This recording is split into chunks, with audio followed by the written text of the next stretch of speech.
육대장. 신선한 양지, 건강한 대파, 오래 끓인 사골 육수. 육개장 한 그릇에 온 힘을 다하니까 건강하다.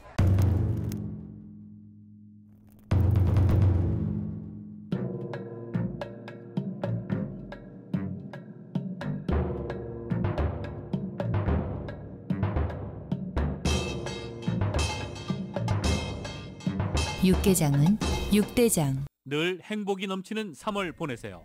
라디오 서울이 함께합니다. 강혜신의 오늘의 미국.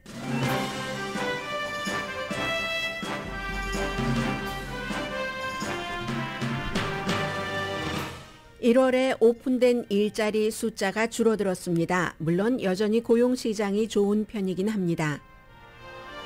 상원 청문회에 연준 의장이 출석한 어제 이후 이달 말에 있을 이자율 변동은 0.5%포인트 인상이라고 예상하는 전문가가 70%가 넘습니다. 제롬 파웰 연준 의장은 오늘은 하원 청문회에서 증인 출석하고 있습니다.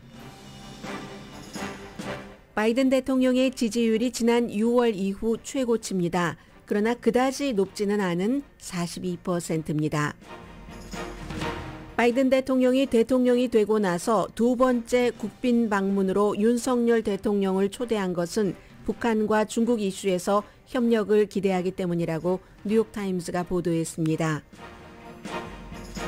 지난주 복부지방 제거 수술을 받기 위해 멕시코에 갔다 납치된 미국인 4명 가운데 2명은 생존해서 미국으로 돌아왔지만 2명은 현지에서 무장괴한의 총에 맞아 시신이 돼서 돌아왔습니다. 4사람이 간 곳은 미국에서 여행 경고를 내린 지역입니다. 미국인은 값이 싸기 때문에 매년 약 100만 명이 멕시코로 의료 관광을 가지만 국무부는 위험성을 재차 경고합니다. 오클라호마주 유권자가 어제 오락용 마리화나 합법화를 거부했습니다. 터커 칼슨과 팍스 뉴스를 연방 정치인들이 초당적으로 비난합니다. 터커 칼슨의 의사당 폭동 비디오 왜곡 방송에 이어 겉다르고 속다른 팍스 스타 중 스타들의 이중성이 법적 증거물로 또 포착됐기 때문입니다. 뉴욕시에서는 가게에 들어가려면 마스크를 써야 하는 게 아니라 이제는 벗어야 합니다. 뉴욕시장의 이례적인 지침인데 가게 직원들의 안전 때문입니다. 미국이 중국에서 입국하는 여행자에 대한 코비드-19 테스트 규제를 금요일 오전부터 해제합니다. 여러분 안녕하십니까? 오늘의 미국 강예신입니다. 1월 달에 이제 새로 만들어진 일자리는 예상보다 많은 51만 7천 개였습니다. 그런데 이제 새로 만들어진 일자리와 오픈된 일자리는 좀 개념이 다르죠. 오픈된 저희 사람 구합니다 하는 이런 일자리는 줄어들었다고 오늘 아침에 노동부가 발표를 했습니다. 말하자면 잡 오프닝인 겁니다. 잡 오프닝이 1월 달에 1,080만 개, 한 달 전인 12월 달에 1,080만 개, 1,200만 개보다 줄어든 거죠. 줄어들었습니다. 그리고 특히 줄어든 분야를 보면은 건축, 레저, 호텔, 재정 분야입니다. 물론 그래도 뭐 아직 이렇게 많은 그 오픈된 일자리가 있으니까 이 정도면은 고용 시장이 건전한 편이기는 합니다. 감원이 1월 달에 24만 1,000명이 늘어났습니다. 그래서 특히 이제 감원 늘어난 분야는 뭐 테크놀로지 많이 있지만요. 얼마 전에도 200명 트위터에 이 감원이 있었고 트위터 감원에 대해서는 조금 뒤에 말씀드릴 얘기도 하나 있습니다. 전문직 테크놀로지 분야 빼고는 그리고 이제 비즈니스 서비스 분야에서의 감원이 컸습니다. 또 스스로 그만둔 사람 있죠? 1월 달에 390만 명이나 됐는데 피크 때는 이게 한 450만 명 정도 됐습니다. 제가 지금 말씀드린 피크라고 하는 것은 팬데믹 이후의 피크. 그때가 이제 2021년 11월 달이었는데 너무너무 일자리가 많아서 사람들이 지금 이 일자리 마음에 들지도 않는데 뭐 그만두지 뭐 더 좋은 조건의 일자리, 직장 그런 데로 가지 하고 그만둔 사람이 피크 때 450만 명이었는데 1월 달에는 390만 명이었습니다. 결론은 뭐 이런 많은 숫자를 제가 지금 말씀드렸습니다마는 지금도 조금 약해지기는 했지만 아직까지도 사람을 구하는 사람보다는 일할 사람, 이 고용인이 아니라 고용인이죠. 고용주가 아니라 인플로이에게 노동시장은 좋은 입장이다 하는 거고요. 어제는 상원은행위원회에서 오늘은 하원금융서비스위원회에서 제롬 파웰 연준 의장이 청문회에 출석해서 경제에 대해서 여러 의원들의 질문에 답변을 하고 있습니다. 답변뿐만이 아니라 아주 공격적으로 이자율을 그렇게 올려서 지금 고용시장이 나빠지면은 노동자들이 나쁘잖아 이렇게 화내는 사람들이 많아요. 어제는 엘리자베스 워렌 연방상원 의원이 제롬 파웰 의장에게 그런 얘기를 많이 했었는데 결국은 일반인들은 3월 22일에 이자율이 0.5%포인트 인상되겠구나. 새로운 그 데이터가 나와야지 되지만 그래도 지금으로서는 그렇게 확정하는 것이 어제 제가 이 시간에 말씀드렸는데 그때보다도 지금 조금 더 강해졌습니다. 주식시장 그 뒤에 이제 내림세, 선물시장 이런 거 별로 좋지 않았는데 지금은 이제 다시 사람들이 적응을 하잖아요. 주식시장도 그린 색깔로 변하고 있습니다. 그래서 올해 주식시장도 시작이 좋았는데 연방준비제도에서 이자율을 이렇게 어제 그 연준 의장이 얘기했던 거 오늘도 특별하게 다르지 않습니다. 그런 것들이 계속되면은 약세장이 될 수도 있는 충분한 이유가 있다라고 보고 있는데요. 2%까지 인플레이션을 내리도록 잡는 것은 오래 걸리고 험난한 길이 될 겁니다. 이 제롬 파웰 의장이 오늘도 한 얘기입니다. 험난한 길이 될 것이라고 하는 것은 아직까지 고용시장이 좋다고 하지만 이 좋은 고용시장이 지금보다는 나빠질 수 있다는 얘기고요. 지난해에 이제 8번 이상 올렸고 마지막에는 2월 달에 0.25%포인트 이자율을 올렸는데 12월 달에 이제 5%에서 많아야 기준금 금리가 5.5% 범위가 되지 않을까라고 예상을 했는데 지금으로서는 그것보다 높을 수 있다는 거죠. 현재 기준금리가 4.5%에서 4.75% 사이입니다.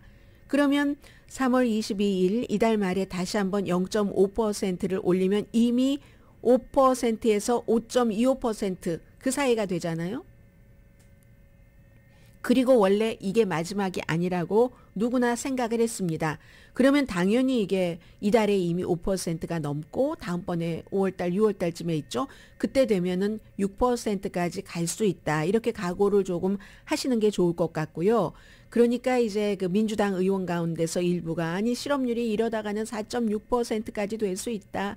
그게 무슨 말이냐면은 그 연준 의장 잘 들으세요. 200만 명이 실업자가 될 수도 있다는 얘기입니다. 350만 명까지도 될 수 있다는 얘기입니다. 아니 목숨을 걸고 도박을 할 수 있습니까? 계속 이자율을 올리면서 이렇게 얘기하는 의원들이 지금 하원에서도 있습니다. 거기에 대해서 파웰 의장은 어제 오늘 똑같은 답변을 합니다. 네, 일자리를 잃을 가능성 충분히 있습니다.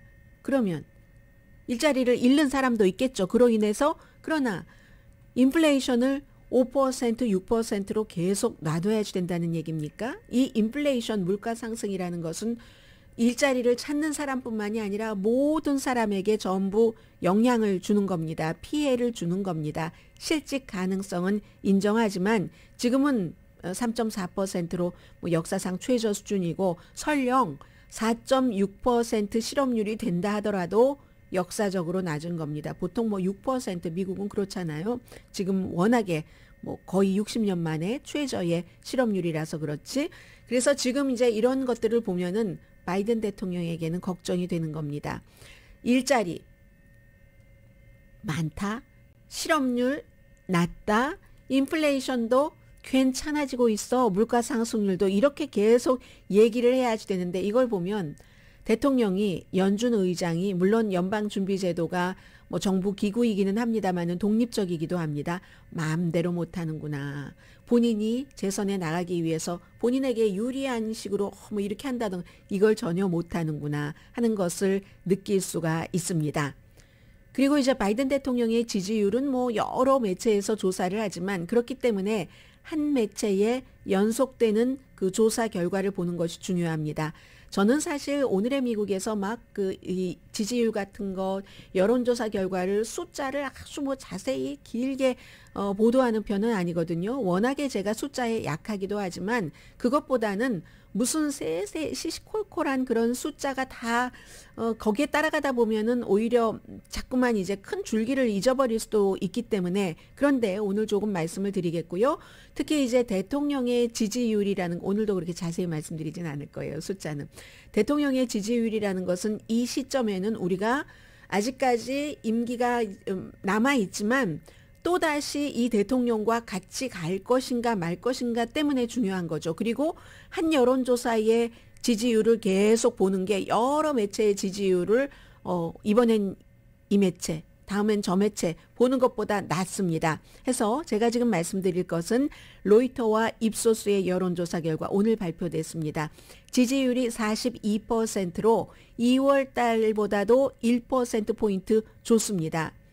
기본적으로는 인플레이션에 대해서 조금 나아지고 있다는 것을 사람들이 생각하고 있기 때문이라는 뭐 그런 해석을 내놨고요. 실업률도 낮은 편이고 그리고 이제 지난달 말에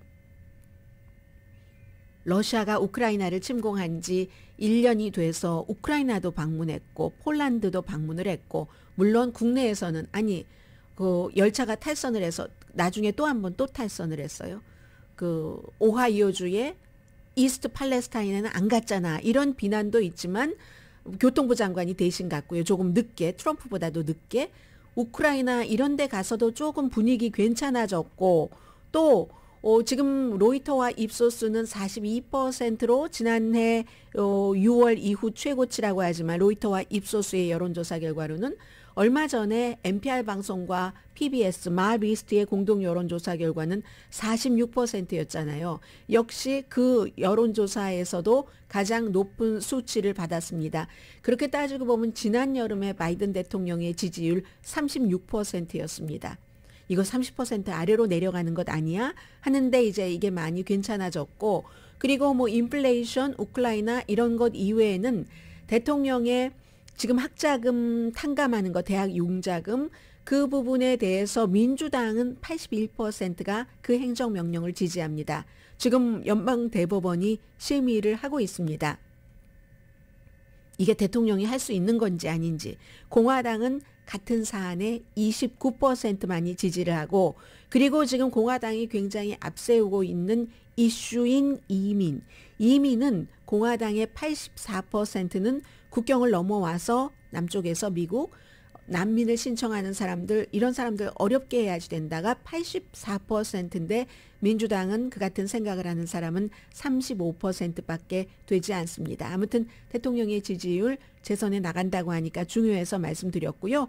1023명의 성인을 대상으로 조사를 했고 오차 범위는 3% 플러스 마이너스입니다. 바이든 대통령이 윤석열 대통령을 국빈 방문해 주십시오 하고 초대를 했습니다. 이 내용은 이제 시차가 있기 때문에 미국에서는 오늘 많이 보도되는데요. 미국의 대통령이 취임을 하고 나서 꽤 됐잖아요. 반 왔잖아요. 그런데 국빈으로 초대한 사람은 윤석열 대통령이 두 번째입니다. 그리고 불과 첫 번째도 얼마 전에 프랑스의 임마누엘 마크롱 대통령을 초대를 했잖아요.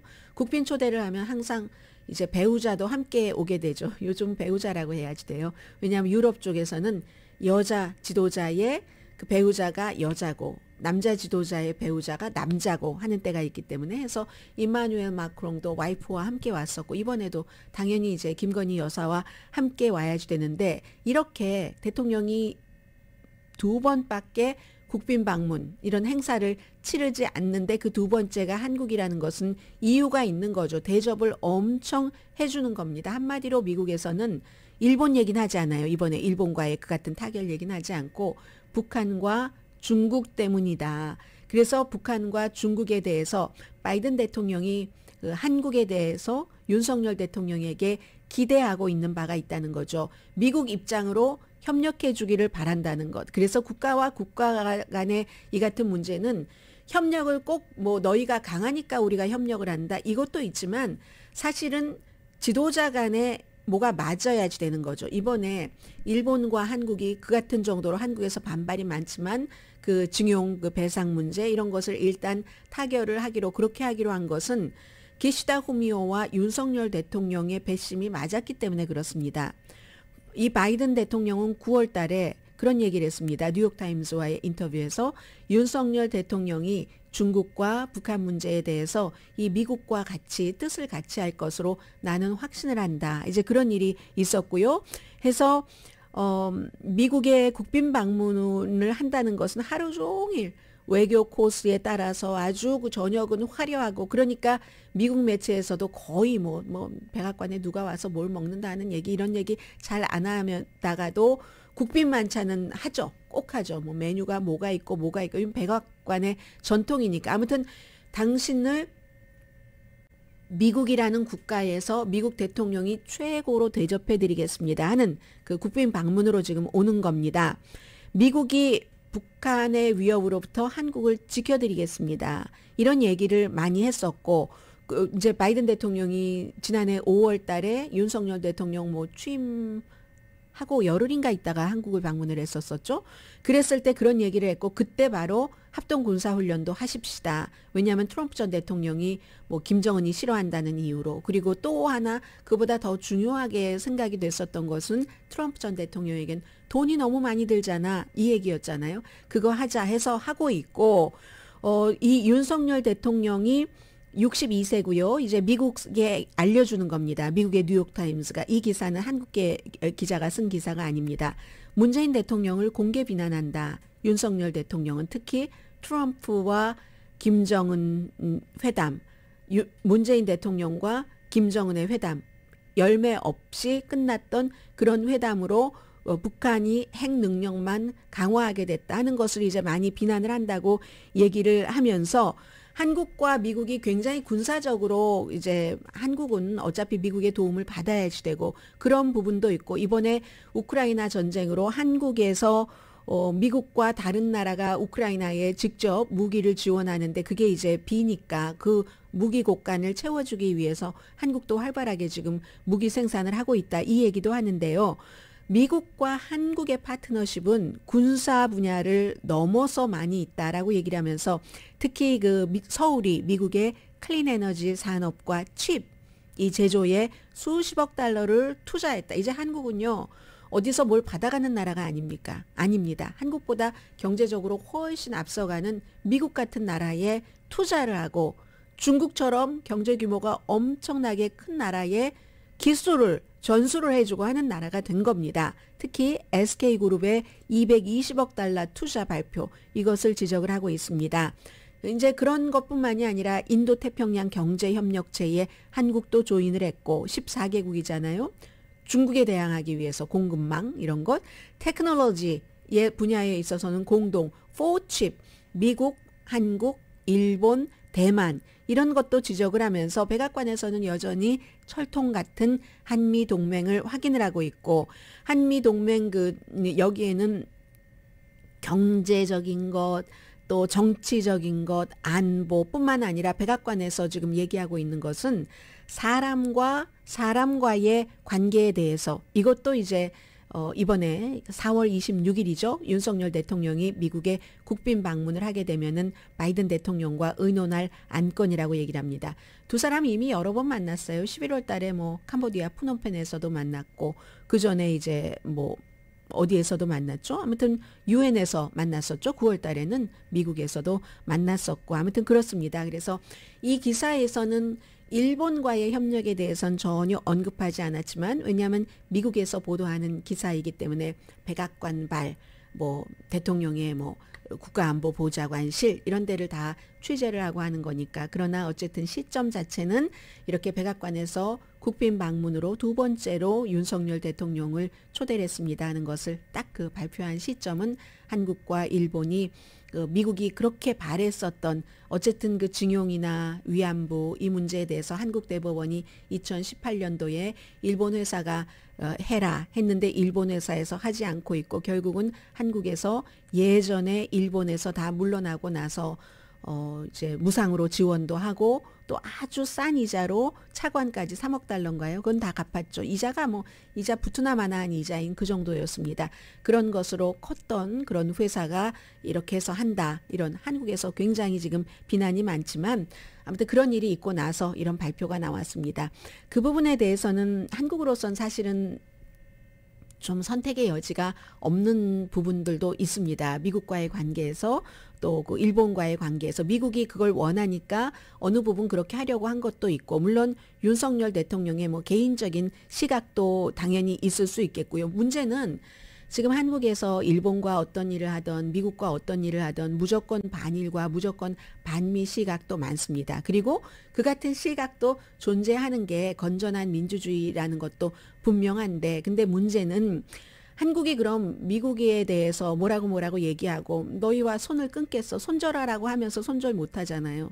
왜 그렇습니까? 한국이 완전히 북한에 대해서 다른 중국의 위협에 대해서 이런 국방을 미국 없이 할 수 없기 때문에 그리고 일본과도 일본에게 이번에 정말 많은 양보를 했습니다. 완전한 패배라고 얘기하는 사람들도 많고 실제로 그렇게 계산을 할 수도 있습니다. 그러면서 이제 일본의 기시다 후미오가 용감하지 않았다. 도덕적으로도 이런 지적들도 받고 있는데 그것도 일본과 손절을 할 수가 없잖아요.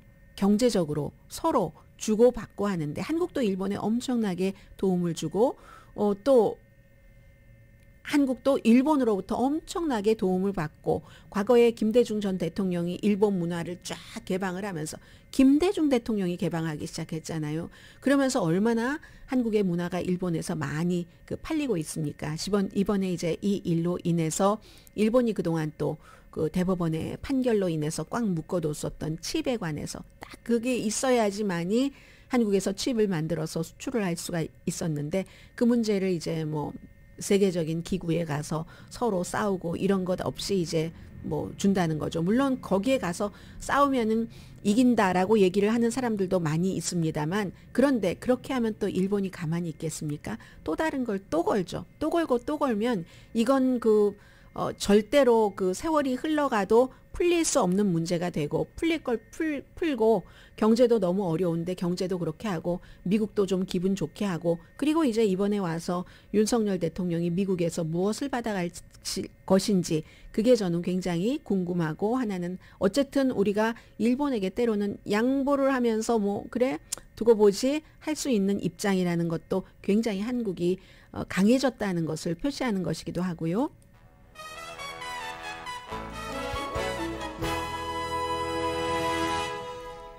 오늘의 미국은 신용의 상징 유한양행 건강식품과 누구나 젊어지는 얼굴 피부과학 셀리온, 이민법 가정법 전문 제인정 종합법률사무소, 프리미엄 고기 쌈밥 전문 레스토랑 쌈, 재래식으로 직접 만든 검정콩 생순두부 수라원 순두부, 총 20억 달러 승소, 교통사고와 상해 전문 브라이언 타필라와 CG 변호사그룹 공동 후원입니다. 잠시 뒤에는 이제 오클라호마의 마리화나 문제도 전해드리겠고 방금 전에 텔레비전에서 터커 칼슨 모습이 보였는데 저는 사람이 어떻게 저렇게 방송을 할 수 있을지 정말 제가 이렇게 말씀드리면 안 되고 자제해야지 되는데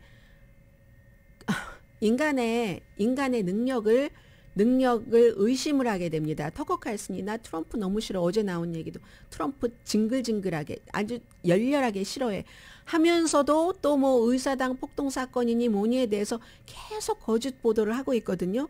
어떻게 그렇게 이중적일 수가 있는지 이해가 되지 않습니다. 오죽하면 공화당 정치인들도 터커 칼슨과 팍스를 공개적으로 비난을 하겠습니까? 잠시 뒤에 어떻게 그럴 수 있는지 전해드립니다.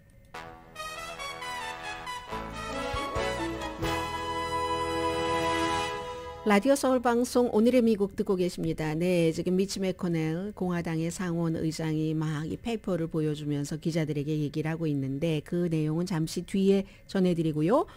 미국은 워낙에 큰 나라이기 때문에 오늘도 어디에선가 선거가 치러질 겁니다. 어제는 오클라호마주의 유권자들이 마리화나의 오락용 합법화에 대해서 거부를 했습니다. 투표를 했는데 뭐 거의 뭐 100% 개표는 아니고요. 현재 뭐 4분의 3 이상 개표를 했는데 63%가 반대를 했으니까 이건 반대로 나오는 거고요. 원래 내용이 21살이 되면은 마리화나를 1온스 정도는 소지하거나 살 수 있고 또 8g 이하의 마리화나 추출물 뭐 여러 가지 있잖아요. 그런 것들 또 마리화나를 뭐 흡입할 때 써야지 되는 그런 상품들을 살 수도 있고 그리고 마리화나 그 플랜트 자체는 12개까지 이제 살 수 있도록 그렇게 하는 안이었는데 부결됐으니까요. 오클라호마의 케빈 스티트 주지사는 반대했습니다. 강하게. 공화당 주지사고요. 그리고 이제 지역별로 이렇게 AP통신이 계산해 놓은 것 보니까 도시보다는 뭐 오클라호마가 시골이 많은 지역이긴 합니다만은 시골에서의 마리화나 그 레크레이션용 그 오락용을 반대를 더 많이 했고 주지사는 아주 결과가 나오니까 좋아했습니다. 아이들을 보호하고 우리 주 전체를 위해서 최선이고 앞으로도 불법 마리화나에 대해서는 강하게 단속하겠다라고 했지만 미국의 민권연맹과 사법정의개혁단체는 예스라고 찬성을 하라고 홍보를 했었습니다. 언젠가는 그렇게 될 것이다 하면서 연방정부에서도 마리화나에 대해서 과거에 전과자였던 사람 전과를 다 사면해 줬는데 하고 얘기를 하지만 어쨌든 그 주의 분위기인 거죠. 그래서 저도 요즘은 자꾸만 나이가 들어가니까 내가 더 나이가 들었을 때도 캘리포니아 주에서 계속 살 것인가? 좋아요. 저는 캘리포니아가 좋지만 생활비를 절약하려면 다른 곳으로 가야지 되지 않을까? 오늘의 미국 준비하면서 항상 다른 주의 분위기를 보게 됩니다. 얼마나 그것도 이슈에 따라 다르지만 이 주가 마리화나 이슈는 그렇지만 제일 먼저 보는 것은 인종에 대한 이민자에 대한 시선이 따뜻한가? 차가운가? 아니면 차갑지 않으면서도 아주 시니컬한가? 이런 걸 보게 되는데 이게 이제 오클라호마의 기본이고요. 오클라호마도 2018년도에 의료용 마리화나는 합법화했습니다. 지금 의료용 마리화나가 30개 주에서 합법화가 됐고 레크레이션용은 21개 주에서 뭐 캘리포니아, 뉴욕 이런 아주 뭐 유타라든가 뭐 이런 주 등등을 포함을 해서 뭐 오레곤, 뭐 워싱턴 다 들어가겠죠. 당연히 진보적인 주들은 해서 21개 주에서 오락용 마리화나가 합법합니다. 그러니까 얼마나 격세지감이 있습니까? 한국에서는 뭐 유명한 연예인이 꼭 마리화나뿐만이 아니라 다른 것도 검출됐다고는 하지만 이래서 크게 벌받고 사람들 시선이 획 돌아지고 하는데 토라지기도 하고 그 유명인에 대해서 그런데 그 사람이 만약에 미국에 있었다면 어땠을까 뭐 이런 생각도 해보게 되고요. 자, 지금부터 박스에 대해서 여러분들께서 많이 속은 박스에 대해서 말씀을 드리겠습니다. 박스에 내전이라고 표현을 하는 매체도 있습니다. 박스 내부에서도 제가 여러분들께 얼마나 많이 말씀드렸습니까? 박스의 저널리스트와 박스의 호스트, 오피니언 리더들과는 다르다. 차원도 다르고 성격도 다르다. 크리스 월러스 그리고 수많은 기자들은 기자들의 본분을 다하기 위해서 이 선거는 부정선거가 아니었다고 보도를 했고 그런 기자들을 눈에 가시보다 더 아주 껄끄럽고 하찮게 생각을 했었던 터커 칼슨 뭐 로라 잉그램도 그랬고요. 그런 사람들은 그런 사람들을 쫓아냈죠. 결국은 많은 기자들을 쫓아냈었고 워낙에요.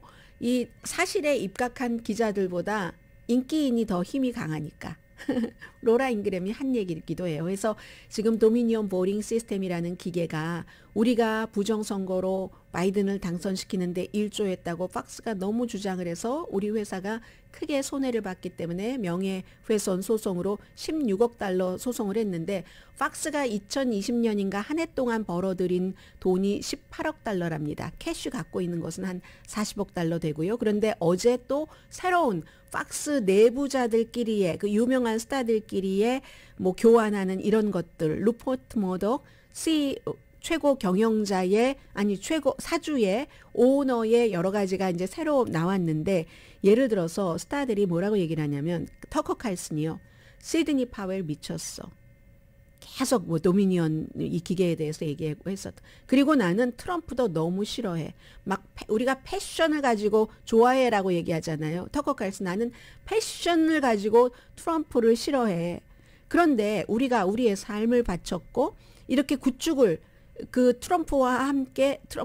거긴 트럼프와 함께라고는 쓰지 않았어요. 이 박스에서 시청자를 이렇게 많이 끌어모았는데 그들은 그게 크리스 월러스를 얘기를 합니다. 지금은 이제 CNN으로 갔지만 저널리스트 중에 저널리스트인 크리스 월러스와 기자들이 이걸 망가뜨리고 있어. 박스에서 본인들이 망가뜨렸죠. 신용 면에서는 돈은 벌어줬을지 모르지만 그렇게 얘기를 하면 션 해니티가 또 이때는 또 바른 말을 해요. 우리 솔직히 얘기하자. 본인들끼리 막 왔다 갔다 한 텍스트 솔직히 말하자. 크리스 월러스가 없었다면 우리는 지금 어디 있겠어. 우리 모두 크리스 월러스에게 빚을 지고 있어. 저도 박스를 보면서 크리스 월러스의 보도는 보도로서 보고 오피니언 리더 저 사람들은 엔터테이닝 하는구나. 트럼프 전 대통령과 마찬가지로. 그리고 본인들 이익 챙기는구나 하면서 보면 되잖아요. 우리가 크리스 월러스가 없었다면 그런 사람들은 하나도 없고 처음부터 가짜로만 똘똘 뭉쳤다면 누가 또 박스를 보겠습니까? 가짜와 진짜가 막 섞여 있으니까 보는 거죠. 그랬더니 로라 잉그램이 같이 대화하면서 아니야. 우리는 우리가 아는 것보다 얼마나 큰 힘을 갖고 있는데 그 큰 힘으로 많은 것을 할 수 있다는 얘기도 되겠죠. 해서 결국은 이게 중요한 게 지도자잖아요. 그 뉴스의 그 루퍼트 머덕이라는 오너는 데이 바이 데이 컨트롤을 하지 않기 때문에 수잔 스캇이라는 여자입니다. 이 최고 경영자가 특히 뉴스 디파트먼트에서 최고 경영자가 결론을 딱 내려버린 겁니다. 시청자를 이해할 수 없는 기자들을 우리는 변호할 수가 없다.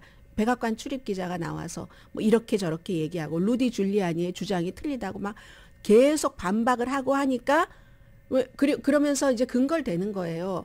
그냥 simply 거짓입니다. simply 거짓입니다. 그리고 어떤 것은 법원에다가 약간 제출한 것도 있는데 그것도 다 결국 기각되잖아요 하는 이렇게 하니까 시청자들을 이해를 하지 못한다고. 박스의 뉴스의 그 CEO 같은 경우 제일 중요한 게 요즘은 모든 분야에서 돈 벌어다 주는 거잖아요. 돈을 벌어다 줘야지 지금 아들도 박스에 있는데 아버지가 돈을 벌어다 줘야지 그 아들을 확고한 승계자로 계승을 하겠죠. 그런 식으로 딱 그 최고 경영자가 그렇게 판단을 했기 때문에 루퍼트 머덕도 이렇게 거기에 나옵니다. 특히 션 해니티와 로라 잉그램이 부정선거라는 가짜 방송을 하면서 너무 많이 나갔다. 이게 이제 그 CEO에게 수잔 스캇에게 이메일 보내고 텍스트 보내고 한 거예요. 법정 증거에서 나온 이메일들입니다. 그 쇼의 탑 프로듀서 이런 사람들과 수없이 의논을 하면서 박스의 평판 등등을 의논을 하면서 너무 나갔어. 하면서도 루퍼트 머덕도 본인도 그걸 스탑시킬 수 있는데 스탑시키지 않았다는 거잖아요. 이게 레드블루의 문제가 아니라 이데올로기의 문제가 아니라 돈 때문에 그렇게 해서 돈이 벌어지니까 시청자들이 원하는 것. 처음에는 이들이 먹이를 주는 먹이를 먹고 자랐죠. 나중에는 그렇게 먹이를 먹고 자란 사람들이 힘이 너무 커지는 겁니다. 그러면 그 힘들이 쫙 빠져나갈까 봐 먹이를 줬던 호스트들이 진행자들이 겁난 거예요. 그 겁난 것을 그 뉴스 쇼의 최고 경영자와 이 채널의 오너는 보면서 이거 어떻게 해야 되지? 너무 나가는 거 아니야? 하면서 결국은 막지 않은 거잖아요. 그렇게 된 것은 어제 6,500페이지가 공개가 됐습니다. 해서 루퍼트 머덕이 바이든 대통령이 취임을 하고 나서 그러니까 의사당 폭동 사건 다 있고 난 뒤에 취임을 하고 다음 날에 다시 수잔 스캇에게 보낸 이메일에도 이거 사실은 유명한 박스의 호스트들이 루퍼트 머덕의 얘기예요. 본인이 돈 주고 일하게 하는 선거가 도난당했다는 스토리를 퍼뜨린 게 논란의 여지가 있는 건 당연하지 않아? 뭐 이렇게 이제 부가 의문문 같은 것도 쓰고 1월 6일 이 사건으로 우리가 딱 다시 그 포지셔닝을 했어야지만 되는 기회였었던 것 아니야? 뭐 이렇게 얘기하면서 뭐 이런 얘기들을 쭉 했다는 겁니다. 그런데 그렇게 나는 정말 열정적으로 열심히 트럼프를 싫어해. 이렇게 얘기한 터커 칼슨도 1월 4일에 그 동료에게 보낸 메시지 2021년도요. 그러니까 폭동이 있기 이틀 전이죠. 그 메시지에도 그런데 방송에서는 막 트럼프 싫어한다고 하면서 방송에서는 트럼프를 열심히 칭찬하는 거예요. 그게 이런 일을 다 했는데 말이야. 이렇게 얘기하면서 우리는 너무 그 재난이었다. 재앙이었다. 트럼프 시대가. 그리고 이 그 부정선거가 아니다. 이런 것을 인정을 할 수가 없다는 거예요. 본인들도. 너무 많이 해놨기 때문에 사람들도 그렇잖아요. 거짓말을 너무 많이 해놓고 본인을 과대포장해 놓으면 그 다음에 내가 그거 다 거짓말이었어 인정하기 어렵잖아요. 터커 칼슨이 그런 얘기를 합니다. 그래서 그렇지만 지네들끼리 얘기할 때는 제가 지네들끼리라고 했어요. 본인들끼리 얘기할 때. 근데 솔직히 말하면은 트럼프에게 실제로 좋은 점은 없어. 이게 터커 칼슨이 본인이 쓴 글로 남긴 겁니다. 또 2월 달에는 트럼프는 악의 세력이야. 파괴자야. 이렇게 얘기를 하고는 보수에서 가장 강력한 목소리인 터커 칼슨은 속으로는 뒤로는 그렇게 얘기하면서 또 어제도 의사당 폭동 사건에 관한 그 비디오를 공화당의 케빈 맥카티 하원 의장에게 입술해서 여전히 그렇게 얘기를 하고 있잖아요. 저건 평화였다. 관광객이었다고 얘기를 하잖아요. 질서 정연했고 온유했고 시스템을 믿는 사람이었고 혼돈과 파괴가 없었는데 파괴가 있었다고 거짓으로 다수의 메인스트림 뉴욕타임스, 워싱턴 포스트, CNN 이런 데를 말하는 거예요. 메인스트림이 가짜로 보도를 한다. 어제도 그랬고 그제도 그랬고 이런 얘기에 대해서 악시오스의 한 그 기자는 터커 칼슨이 시청자를 바보라고 생각하는 건 하루 이틀의 얘기가 아니지만 그렇게 다 믿고 계시다면 여러분도 바보가 되신 겁니다. 애틀란틱의 데이빗 그레이엄이 그렇게 얘기를 했습니다. 실제로 재주가 있어요. 그렇게 믿게 하는 터커 칼슨이 굉장히 재주가 있습니다. 그리고 똑똑한 사람이 그 아래 너무 많아서 자료를 많이 약간 비틀어서 사실처럼 많이 너무 잘 써주고 있는 겁니다. 써준 거를 읽으면서 말로써 사람을 홀리는 재주가 있는 거죠. 그래서 이제 어쨌든 트럼프의 확고한 지지자들은 누가 무엇이라고 얘기하던 터커 칼슨이 막 저렇게 주장하고 뒤에서 딴 말하는 거 알면서도 그냥 그 말을 믿고 싶은 거예요. 트럼프의 지지자이기 때문에 딴소리를 해도 또 받아들일 것을 안다. 애틀란틱의 데이빗 그레이엄 기자가 얘기를 했습니다. 그런데 일반 사람들은 바보처럼 터커 칼슨이 다 바보로 취급하고 말하는 것을 그대로 믿거나 믿고 싶어 하시는 분들은 그분들의 자유인데 지금 정치인들은 초당적으로 분노하고 있습니다. 그것도 상원과 하원이 수준이 다르더군요. 하원에서는 여전히 터커 칼슨을 지지하는 사람들이 좀 있고 그리고 그 비디오 테이프를 준 이 케빈 맥카티도 난 비디오 테이프 준 거 후회하지 않는다 하는데 상원 의원들은 많은 사람들이 분노합니다. 민주당은 제가 말씀드리지도 않겠어요. 우선 의사당의 경찰국장인 토마스 메인저 씨가 아니 경찰이 가이드를 해줬다고 그 폭도들을 터커 칼슨이 그렇게 방송을 했거든요. 그리고 차분한 순간만을 뽑은 그 4만 얼만큼의 시간 중에서 체리피킹이라고 표현을 했어요. 의사당 경찰국장이. 그리고 브라이언 그 세크닉이라는 경관이 숨졌잖아요. 다음날. 물론 심장마비로 숨졌지만 이 경찰국장이 얘기를 합니다. 심장질환이지만 그 전날 그렇게 몇 시간 동안 오래 폭도들과 싸우지 않았다면 이 사람이 그 다음날 심장질환을 일으킬 이유가 없다. 그래서 이제 검시에도 그게 영향을 미쳤다고 나오는 것이고 미치 매코넬 공화당 상원 원내대표는 터커 칼슨과 박스를 강하게 비난합니다. 경찰국장의 의견과 나는 같다. 의사당 경찰국장의 의견과 같다. 지금 박스가 계속 터커 칼슨이 저런 것, 그 비디오 보여주도록 하고 하는 것은 실수하고 있는 것이다 라고 얘기를 했고요. 노스캐롤라이나가 지역구인 공화당의 탐 틸스 의원도 헛소리하고 있네. 내가 그 자리에 있었어. 케빈 크레이머 상원 의원, 노스다코타의 공화당 의원입니다. 거짓말. 터커 칼슨 거짓말. 유리창과 문을 뚫고 경찰의 경계를 넘어 의사당에 들어가면 범죄지. 그 뒤엔 어떻게 했어? 기물 파손 등등등. 교수형에 처한다고 하고. 존 케네디 루이지아나주의 공화당 의원. 나 거기 있었다니까 가증스럽다. 터커 칼슨이요. 이렇게 얘기를 합니다. 그러나 터커 칼슨을 지지하는 사람도 있죠. 뒤에서 나 징글징글하게 싫어. 라고 얘기를 들은 트럼프 전 대통령. 잘하고 있네. 이런 얘기를 하고 있습니다. 어쨌든 배심원 재판은 4월 달에 시작이 되기 때문에 이 팍스가 16억 달러 손해배상 청구 그 소송에서 만약에 진다면 언론사가 지기는 쉬운 일은 아닙니다만 만약에 진다면 이게 거의 1년의 수익과 맞먹을 정도인데 그것도 한창 때 팬데믹 때 텔레비전 얼마나 많이 봤어요. 그러고도 팍스가 아주 그 안전하게 일을 할 수 있을까? 그럼 이건 다른 매체에는 어떠한 영향을 미칠까 하는 뜻에서 미국에는 굉장히 중요한 이슈입니다.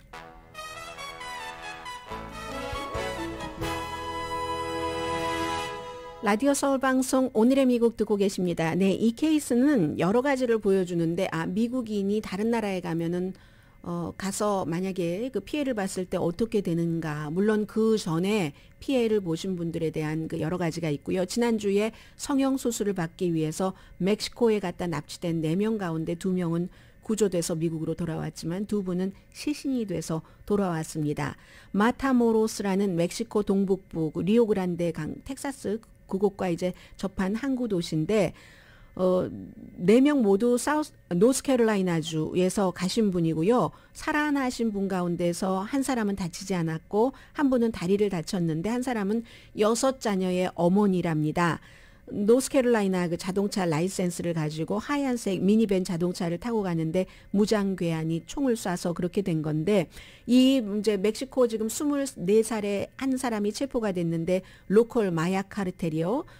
이름이 뭐라고 하던가요? 걸프 카르텔이라는 호세라는 사람이 체포가 됐는데 왜 그랬는지는 알 수 없죠. 아직은 마약 밀매업자로 오인을 했는지 아니면 파벌 사이에 그 공격에 휘말렸는지는 불분명하지만 미국이니까 이런 일이 있은 다음에 아주 바로 그냥 멕시코 군인이 중무장을 했습니다. 중무장을 하고 당국의 도움을 받았고 멕시코 대통령이 사과한다. 우리나라에 와서 그런 일을 당하니까 하면서 바로 이제 이분들이 이제 오신 거예요. 그런데 어떤 그 복부 비만을 제거하는 그 수술을 받기 위해서 가셨는데 돌아오신 분이요. 한 분이 그 어머니가 6명의 자녀가 있는 어머니라고 하는데 그분의 또 어머니가 가지 말아라 했더니 괜찮아야 하고 갔었다는 거고 바로 마타모로스라는 곳이 있는 주가 타마올리파스라는 주인데 미국이 6개 주 가지 말아라 거기 갱도 말고 하고 경고한 주인 겁니다. 그런데 이제 메디칼 관광을 미국 사람들이 많이 가잖아요. 특히 국경 지역에는. 그래서 이제 이게 문제인데 국무부가 아무리 위험을 경고하고 질병통제국이 감염될 수도 있다라고 경고하지만 전반적인 그 치료 퀄리티는 떨어지지 않는다는 거거든요. 미국과 비슷하다는 얘기고 국경 지역에 살고 있고 아니면 또 그쪽에 가족이 있는 그런 분들은 미국에서 할 수 없으니까 왜냐하면 보험이 있어도 너무 비싸니까 그래서 어스틴에 있는 텍사스 그 대학교 사회학 교수고 이민 그 전문가인 네스토 로드리게스 이분이 경제학 때문에 가는 거다라고 얘기를 합니다. 특히 이제 치과 임플란트 수술 받으러 가시는 분들 많고 값은 싸고 뭐 갑상선 그 기능 저하증 같은 경우도 마찬가지인데 갑상선 기능 저하증 같은 경우는 자주 가야지 되니까 어떤 분이 뭐 영국 BBC 방송과 인터뷰하는 것 보니까 가도 나는 혼자 가지 않고 또 무슨 꼭 누구와 같이 가고 뿐만이 아니라 뭐 바하 캘리포니아 샌디에고에서 3분만 가면 있는 티와나도 있잖아요. 티와나에는 11월 달에 2022년 지난해 11월 달에 완전히 33층짜리 의료시설이 오픈을 했답니다. 세계 최고라고 본인들은 선전을 하고 있는데 스페셜리스트들 많고요. 뭐 성형 있고 호텔 쇼핑센터도 옆에 전부 있고 아무튼 국무부는 여기는 가지 마십시오 하고 분명히 이제 납치 뭐 또 범죄의 희생자가 될 수 있다 하고 경고를 하고 또 하나가 있습니다. 요즘은 미국이 이민에 대해서 적대적이기 때문에 미국인에 대해서 적대적인 그 멕시코 사람들도 무척 많다는 것. 이것도 이제 관계 당국에서 온건한 말로 경고를 합니다.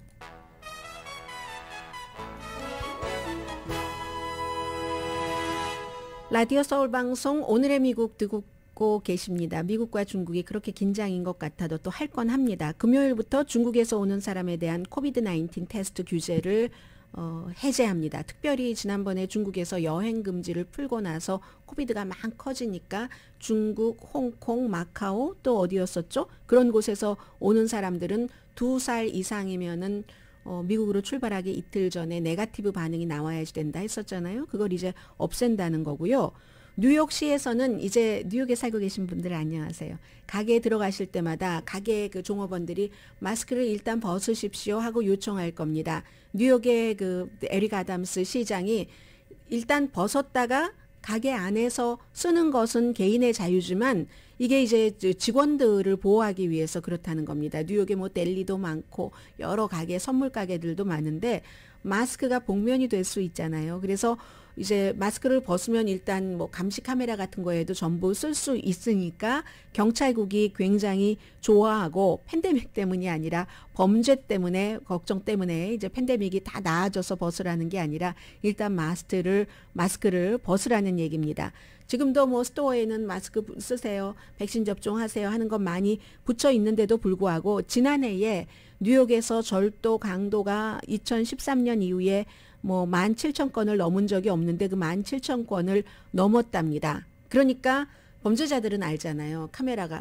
그런데 요즘은 아이폰은 마스크 쓰고도 페이스 인식 하던데요. 그거 하는 거 보니까 아무튼 그렇게 하는데 많은 의문도 있죠. 왜냐하면 면역력이 약한 사람에게까지 이렇게 벗으라고 하는 것은 이건 연방법 위반이고 뉴욕주의 인권에도 위배가 될 수 있다 하는 얘기도 있기는 있습니다만 각 주마다 시마다 사정이 다르기 때문에 이런 것을 내놨습니다. 오늘의 미국은 신용의 상징 유한양행 건강식품과 누구나 젊어지는 얼굴 피부과학 셀리온, 이민법 가정법 전문 제인정 종합법률사무소, 프리미엄 고기 쌈밥 전문 레스토랑 쌈, 재래식으로 직접 만든 검정콩 생순두부 수라원 순두부, 총 20억 달러 승소, 교통사고와 상해 전문 브라이언 타필라와 CG 변호사 그룹 공동 후원이었습니다. 10시에 좋은 아침 좋은 하루 방송됩니다.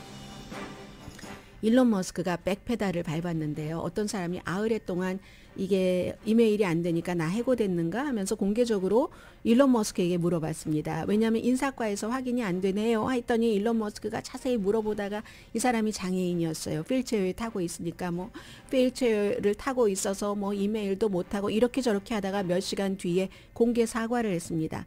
이 사람이요, 일론 머스크 트위터에 스타트업 어떤 회사를 판 사람이에요. 아이슬란드에 사는 사람인데 팔면서 뭔가 조건을 형성을 해서 아이슬란드에는 이제 그 세금을 많이 내게 하고 하는 건데 일론 머스크가 나중에는 내가 잘못했다 하면서 트위터보다 비디오로 했거든요. 나중에는 트위터보다 페이스 투 페이스의 이 대화 소통이 훨씬 낫네 라고 얘기하더군요. 강혜신이었습니다.